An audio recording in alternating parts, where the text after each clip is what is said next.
The Secrets of Stargate is brought to you by the StarQuest Production Network and is made possible by our many generous patrons. If you'd like to support the podcast, please visit sqpn.com/give. Well, hello there. We are the goddess Hathor, also known on Earth as Suan Braun, and we are here to insist that you listen to the best podcast out there. That's right. Take a listen to The Secrets of Stargate on StarQuest. And you know, we do have ways and means of enforcing you to listen. But don't make us do that. Hi, I'm Jack Barazzini, and you're listening to The Secrets of Stargate, where we talk about the hidden meanings and deeper layers found in the Stargate movies, TV series, and more. And joining me today are Father Cory Stika. Hi, Father. Howdy, Jack. And Lisa Jones. Hey, Lisa. Hey, Jack. And Victor Lambs. Hi, Victor. Hi, Jack. All right, and today we are discussing the first episode of Season 3, Into the Fire. Picking up from our last episode, Colonel Makepeace returns to the SGC to inform General Hammond that the Tok'ra have discovered that SG-1 has been captured by Hathor.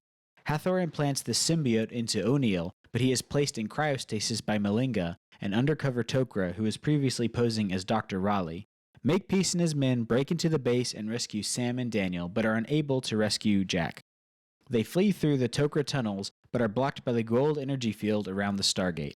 Teal'c runs into Bra'tac on Chulak meanwhile, and attempts to convince the rest of the Jaffa to join him now that Apophis is defeated, but they are too scared to join him. General Hammond, who traveled to Chulak incognito, reveals himself and joins Bra'tac and Teal'c.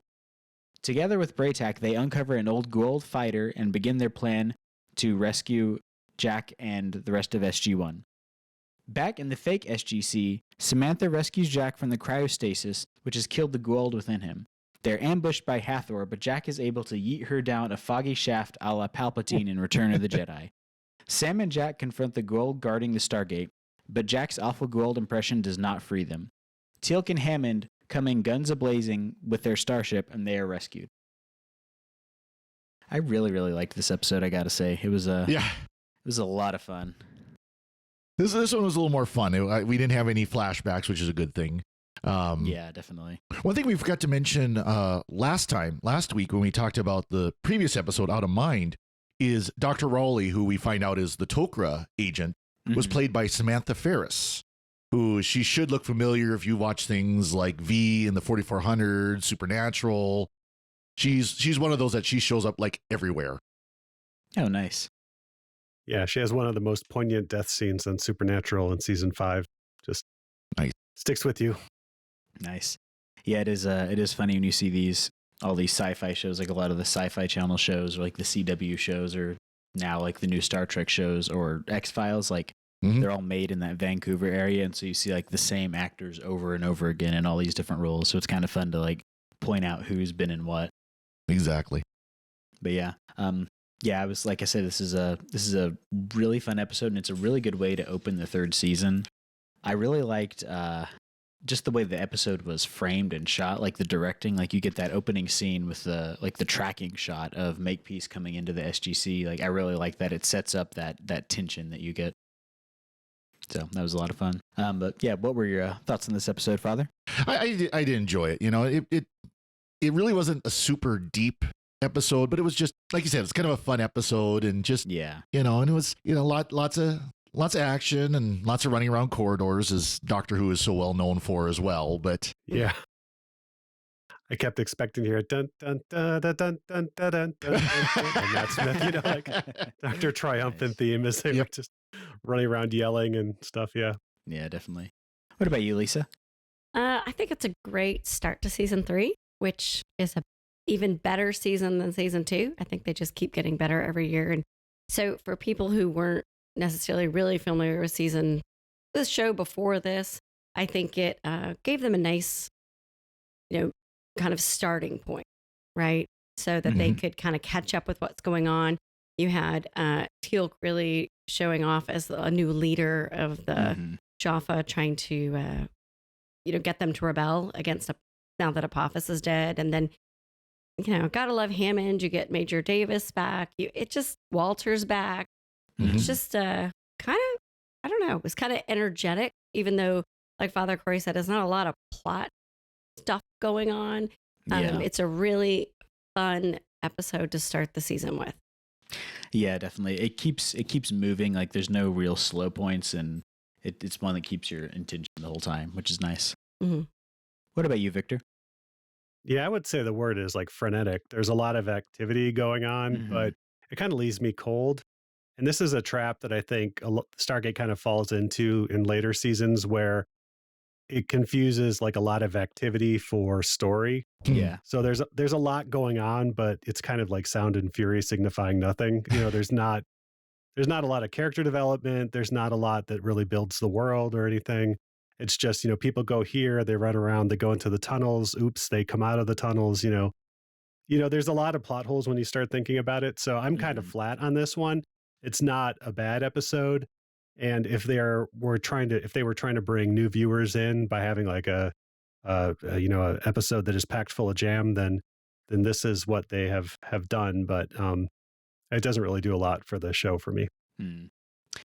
I would say that in terms of character development, I would agree. But with Teal'c, I really like his character in this episode. And I think Christopher Judge did a fantastic job with what he had in this episode, where Teal'c has always been kind of more reserved and he's like the muscle, but he's also thoughtful about things, but in a much more quiet way. So it's nice to see him get impassioned about something and really step up and be a leader. And I really, really liked that scene where he speaks to all the Jaffa to try to get them to stand up against the Goa'uld. I thought that was really, really good. And I really like that he and Hammond team up together. I think that would have worked as like a complete episode on its own, but here it's just kind of wedged in with like, now we're running through tunnels, now we're running across a field, now we're like, you know, and it just kind of gets shoehorned in, and it doesn't really have a chance to develop. He's just speaking to, you know, it's like in Robin Hood Men in Tights where they do the lend me your ears scene, you know, you know, Henry V and all that, but it's just kind of wedged in. It doesn't really have enough time to grow and develop. We don't really see Teal'c develop into it. He just finds, you know, Braytek under a table and says, if I grab Thar's hammer, I will lead a Jaffa rebellion. Yeah. See, I see it as how far Teal'c's character has come. You know, it's in season 1, season 2, and this just kind of gives us a taste of where they're going to take Teal'c.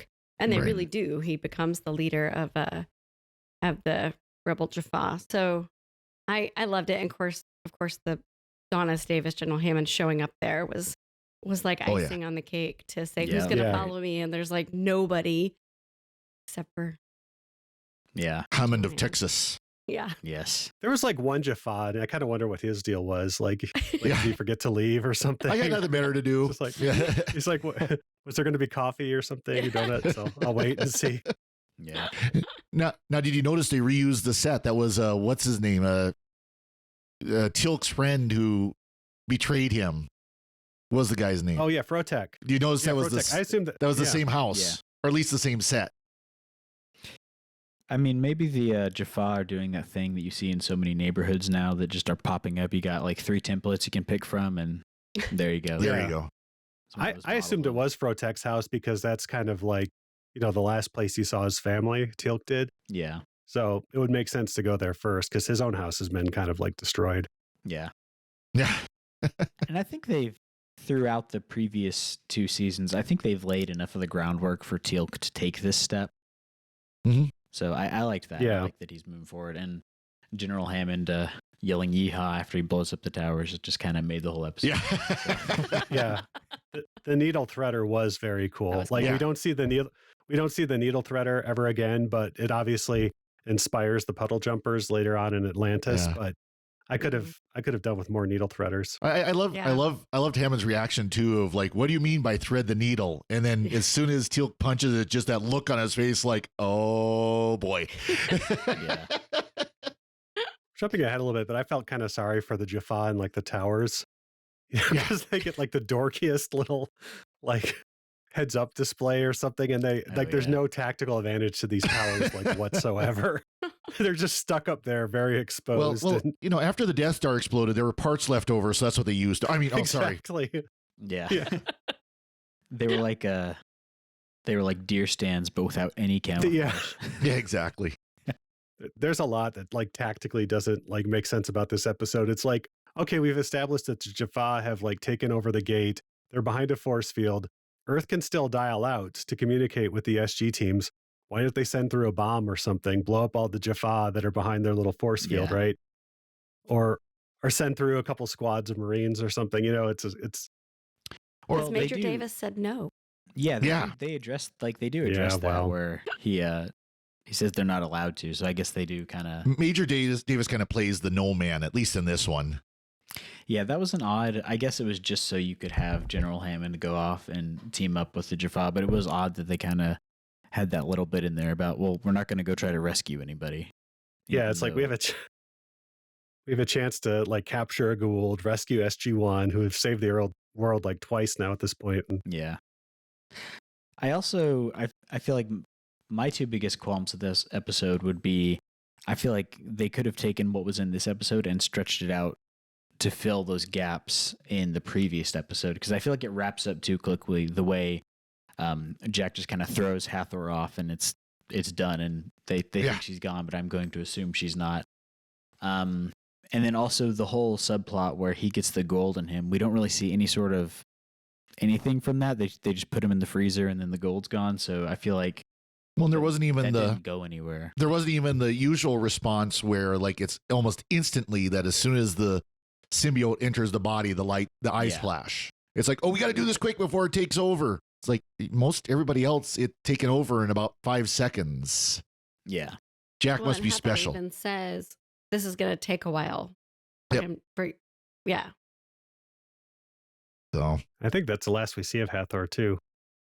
is it? Hmm. So No, our Okay. queen. no clones of Hathor. Yeah. Ah, we get some new baddie female Goulds. nice. Yeah, I think the resolution was kind of too quick. They could have stretched this out to be 1 or 2 more episodes to really fill out what they were doing, but it was still fun overall, and I think that they did a lot with what they had, and it also seemed like, and I don't know if this is going to apply to the rest of the season, but I feel like their budget got bigger. Like the production Probably. quality in this episode felt better than I wonder if They reuse a lot of sets in this. They reuse the Tok'ra tunnels. Mhm. yeah. They reuse the SGC. They reuse the Gould mothership set for the base. But I do wonder though if part of it is production budget and part of it is, this is a point when a lot of special effects technology and things like that were starting to be passed down from the movies to TV shows. Right. And I wonder if that has more to do with it of this technology now became affordable enough to do some of the special effects and things like that. Mm-hmm. Yeah. The CGI Gould looks a little bit better in this episode than it did in the other one, but it's clear that like the actress thought like it was thicker than it was, because like you'd see like the hand doesn't really fit it and it doesn't really track with the motion. But I mean, all that sort of like motion tracking stuff would come later and stuff. But yeah, I still don't know. Like, I think the defining moment for this episode is like, Colonel Makepeace runs in, and that tracking shot was like a duplicate of a shot that Peter DeLuise had done like late in season 2. I don't know if it was the Re2 episode or not, but he comes in and he's like, Makepeace comes in and says, "Oh yeah, by the way, the Tok'ra like gave us the address for the planet." Yeah. And Yeah. that's just like, one of those like Deus Ex Machina moments. It's like, oh, by the way, the Tok'ra froze Jack, so now he doesn't have the Gould anymore. He had the Gould for like 30 seconds, but now he doesn't, Yeah. It's all good. Yeah, and I also thought that at one point they said that if you had a Gould at some point, like Carter had, you couldn't be re-hosted, but they don't mention that here. And then later on, Jack, it factors into something that happens to Jack like a season or 2 later. So maybe I just imagined that. Yeah, I don't remember anything about that in particular, but then again, Yeah. I don't know. I just feel like it. It had a lot of fun stuff going on. It had a lot of good character moments, other than Daniel Jackson, who like 15 minutes into the episode, Yeah, he's just gone. yeah, He's Like, got you a don't see deep him for gash. most of- yeah. he makes a couple sarcastic comments, but yeah, otherwise he's like, "Well, I do have a leg wound that's bleeding quite a bit," or something. I don't Yeah. know. Like, I've got a deep gash, but I'm okay. Yeah. yeah. That is interesting that he of the four of them, very much the least going on. Well, and they get rid of Hathor like, I don't know if it's like 15, 20 minutes. Well, maybe it's a little bit more than that, but she's not around for the finale. Mhm. And there was an opportunity for her to do something more with Daniel than just saying, what about you? Do you want the Gouldy Gould? No? Okay, what about you? Yeah. You know, and it's like the characters have a history. You need to do a little bit more like with that. They could have had So something like, by the way, this is your son. Yeah. You know? Yeah, exactly. And then the Gould go like, Daddy. Yeah. Something. That would have been good, yeah. Yeah. But if you think about it, they gave a nice introduction, right? You got the Tok'ra, you got the Jaffa, you got the. I mean, Yeah. that's why I keep thinking for somebody who hadn't watched it, it was Mhm. kind of a nice. Yeah. They introduced you to so many things and kind of got you caught up. So now we can go forward. Yeah, it was definitely a good jumping off point for that. One thing that I had a hard time tracking when watching it was they make references to these different characters' names, and I had to go look them up. Like the one Jaffa who's guarding the gate, they talk about him like he's a significant character, and they also talk about Dr. Raleigh like she's a significant character. And I looked them both up because I'm like, did I miss them in previous episodes? And No. they just Nope. come up in these two episodes. So like them as Trotsky. they're not characters. Yeah, like. There's So like the way he talks to them later on, like at that final confrontation, it seems like they could have had a character who'd had more history with the SG team or a previous Jaffa we'd seen, rather than just Mhm. oh, he's this random guy for 2 episodes. Yeah. And like the Jaffa commander is listed as like Major General Trotsky, which leads me to think maybe he was like a Russian human at some point, or I don't know. It's really weird because he's not a Gould. He's a Jaffa, but he has a doesn't have the human head name. thing. I don't- Yeah. Yeah. I had the Maybe same it's in feeling deep- watching it, Jack. I did I caught myself going, do we know him?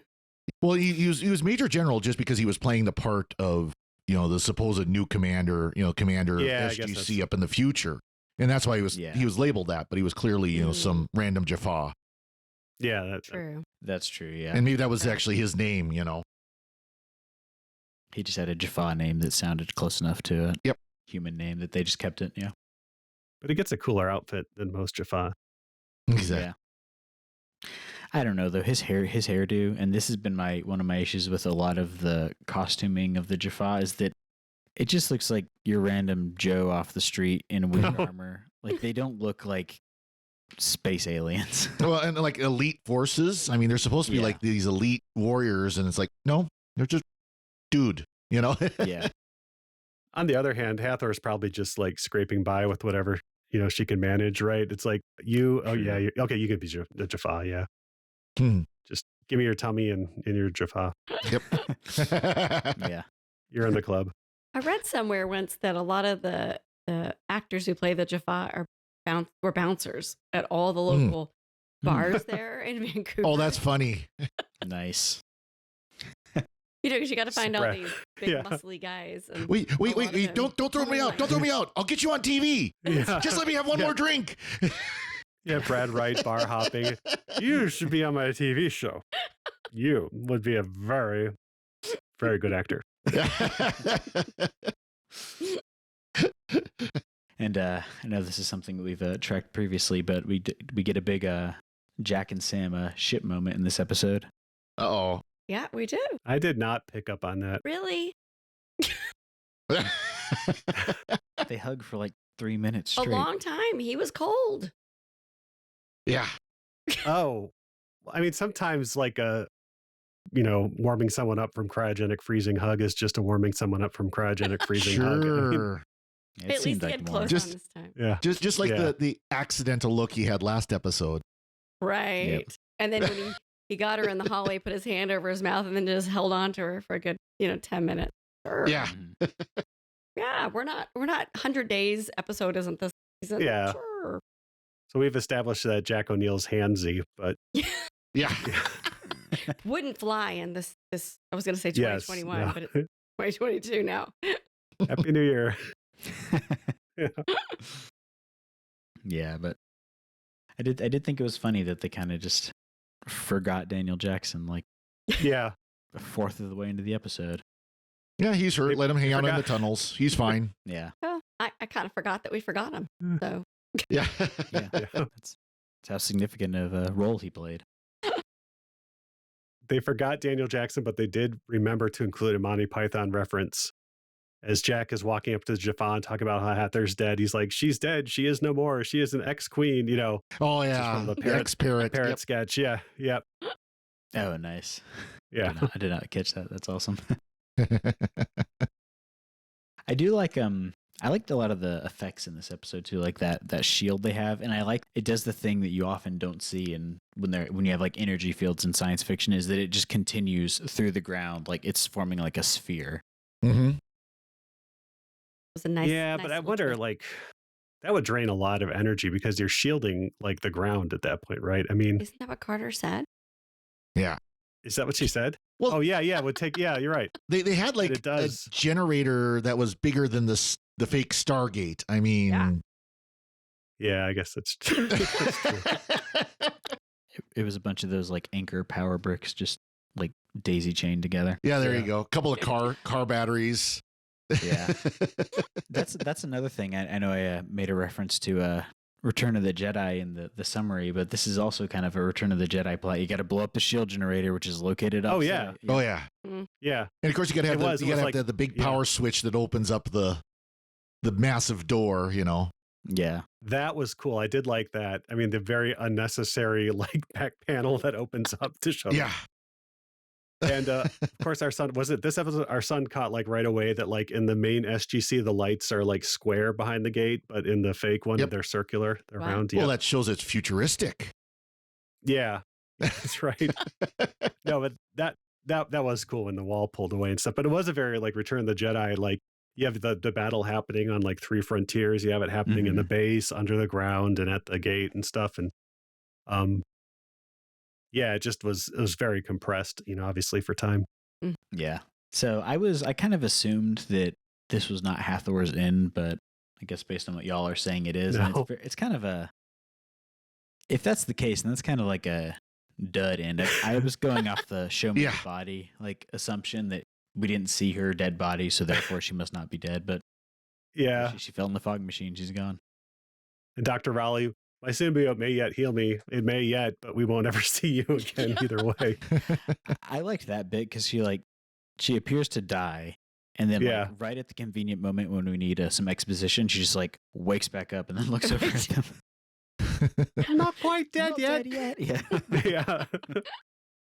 Very convenient. She was Yeah. slightly alive. You think about it though, Hathor was only in 3 episodes, Mhm. yet she is so well remembered. Yeah. I mean, Absolutely. so classic, so well remembered, and only 1 major episode, and then these 2 bookends, and that's it. Yeah, she really only had 2 scenes. Like across these 2 episodes, she had like the one in the gate room Hmm. and then the one in the cryo chamber. Mhm. Right, and Right. that was getting thrown in. Yeah. The action beat I did like was when Jack's about to be in Goulden and Dr. Raleigh like, shoots him with the Zat gun. Uh, And like, she's like, he was going to hurt the symbiote, and Hathor's like, yeah, okay, it checks out, but it was a cool like way to interrupt that, Well, and then the Very symbiote goes 1930s running serial. off because Yeah. It's like, holy scampering symbiotes, Batman. yeah, I think that's Like, the first time we've it's actually seen like a symbiote running away. yeah. It did like the should have like put on the top hat and done the hello, Yeah, my baby, yeah, the Michigan- hello, my darling, hello, my ragtime gal from Spaceballs. Yeah, the Michigan J Frog, yeah. Yep. Packed full of jam. Yeah, It was, yeah. But I feel like it was like a premium donut. Not a lot of Yeah, not it a lot of was. nutritional value, but it was delicious. yeah. It was a punchki, depending on when this episode airs. Nice. entertaining. It was entertaining. Yeah. Not like some of the others we've had which didn't have a lot of plot, and y'all would talk about that they're just so boring Yeah. and take Mhm. forever. And this one moved quickly. It had all your action stuff. So we get a lot of stuff going on this season. So Yeah, it was a lot of fun, and I think Christopher Judge really was the like the highlight of this episode. Like his whole plot, him kind of finally taking charge rather than just being more passive about things. I really liked that, and I like that that development for his character. Yeah, I did. The low rent Jaffa were pretty funny though. Like the one who's like, boo, boo, bound to the Shova of putrescence. Yeah. It's like, yeah.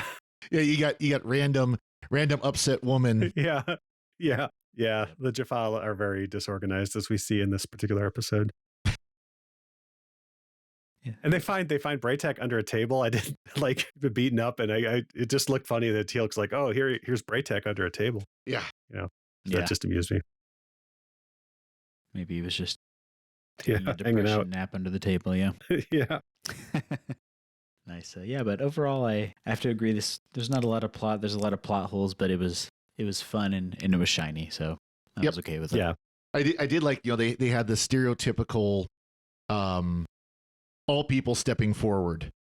Oh yeah. Oh yeah. All volunteers who want to volunteer, and everybody steps forward. That's such a stereotype that, by the way, I don't think you ever actually hear in the military, because the first thing they tell you is don't ever volunteer. Yeah. For anything. The few surviving members of SG2 are stepping back. They're like, oh, heck no. Nope. Yeah. SG11 was in this, and I'm surprised they're not going nope. I got somewhere to be that doesn't involve being here. Yeah. And is that something that they would actually do, in this kind of situation? In the military, do they have, I guess they have volunteer missions, but it just seems odd that this is a crucial mission. This would not you can volunteer for it. This would, I would be very surprised if something like a rescue mission would be a volunteer thing. Yeah. You would be volunteered for hosting the base cookout, or volunteered for working at a charity somewhere or something like that. Not, let's go save these people. Let's go do search and rescue. Yeah. So, that would be a good episode of Stargate, where they get assigned to a charity function, and then, hijinks ensue. Like the Goa'uld show up or something. Yeah. The major donor turns out to be a Goa'uld or something. And Wait. I think I've seen this one. Yeah. Yeah. Put someone mistakes the Goa'uld larva for a sausage and puts it in a bun, puts some ketchup on it. Yeah. throws it on the grill. Yeah. What are you doing, you numbskulls? That's a Goa'uld. Sorry, boss. Not Goa'uld's mustard. Yeah. Nice, Pardon me, sir. Do you have any Goa'uld poupon?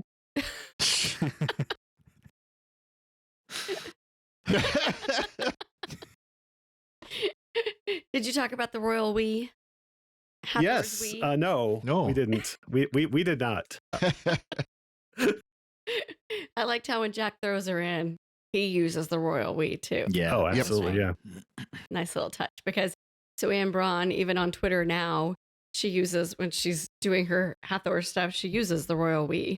Oh yes. So it's kind of fun. Oh wow, staying in character there. Yeah. Yeah. That's Fun to awesome. see. Well, then it got to it got me thinking about the psychology of being a Goa'uld, where you're actually two beings, and why wouldn't you use we all the time?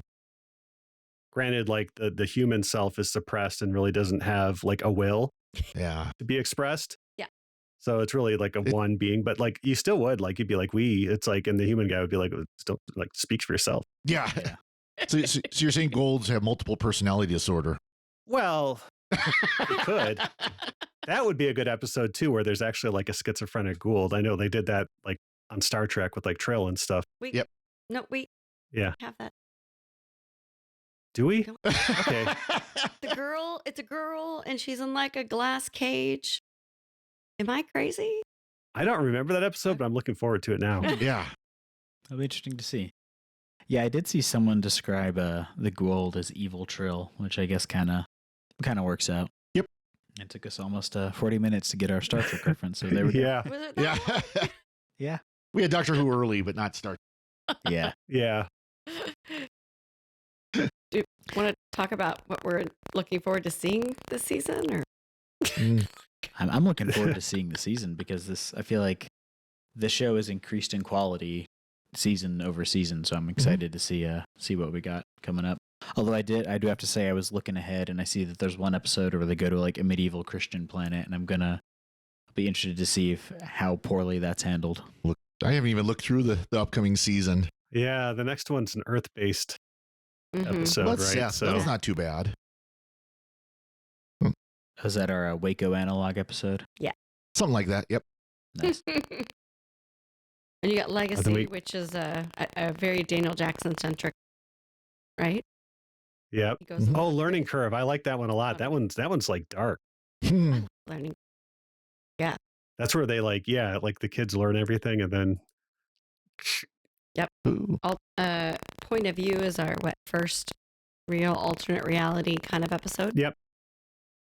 Nice. with the quantum mirror. So yeah, there's a lot of good stuff coming up. And we meet Yeah, there really is. and we meet the replicators at the end of the season. Oh. Yeah. So Oh yeah. lots to look for. And Ergo, of course. Yeah. Awesome. Did y'all have any other thoughts on this episode? I did get a kick. I laughed when the Tok'ra spy said, "I will not Jaffa Kree." Yeah, that was good. I missed that. That's a good That line. was good. Because First the I other the leader, the major general wannabe, said Jaffa Kree. And she goes, "I will not Jaffa Kree. Yeah, I am that's good. Tok'ra." Of course, then Jack, the only old words he knows are Jaffa Kree, right? Yeah. Yeah. But then the Stargate activates and the actual Jaffa's like, Jaffa, Kree, Chappa I, Kree. It's Yep. like, okay. Just yell some gibberish really fast and Yeah. you'll be good to go. Yeah. I got a kick out of Teal'c's line when they're like, "You betrayed our god Apophis," and he's like, "False god, dead false god." Yeah. Important qualifier there. Yeah. Right. When you define a false god, it's important to attack their immortality there. Yep. Dead false god. Yep. Yeah, it was a fun episode, and I'm looking forward to this upcoming season. All right, and before we go, we'd like to take a moment to thank our patrons who make it possible for us to create the Secrets of Stargate, including Lindsay S., Alfredo B., Edward G., Ian J., and Trey K. Their generous donations at sqpn.com/give make it possible for us to continue the Secrets of Stargate and all the shows at StarQuest. And you can join them by visiting sqpn.com/give. Be sure to follow the show on Apple Podcasts, Google Play, Stitcher, TuneIn, Spotify, iHeartRadio, or on the SQPN YouTube channel. To find previous episodes of Secrets of Stargate and to send feedback, please visit sqpn.com/Stargate. You can email us at stargate@sqpn.com or follow StarQuest on social media at facebook.com/StarQuestMedia or on Twitter at SQPN. You can also join the StarQuest fan club mailing list by texting StarQuest to 66866. Send StarQuest to 66866. And we'll be back next time when we'll be discussing the next episode of SG-1, Seth. Until then, Father Cory, thank you for joining me and sharing the Secrets of Stargate. Thank you, Jack. And Lisa Jones, thank you as well. Thanks, Jack. And Victor Lambs, thank you too. We would like you to go away. Just kidding. Thanks, Jack.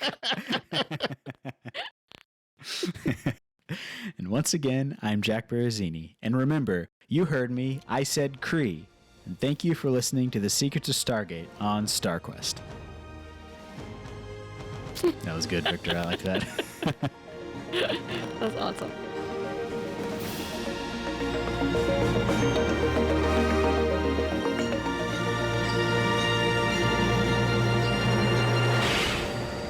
Anyway, I'm sorry, but that just happens to be how I feel about it.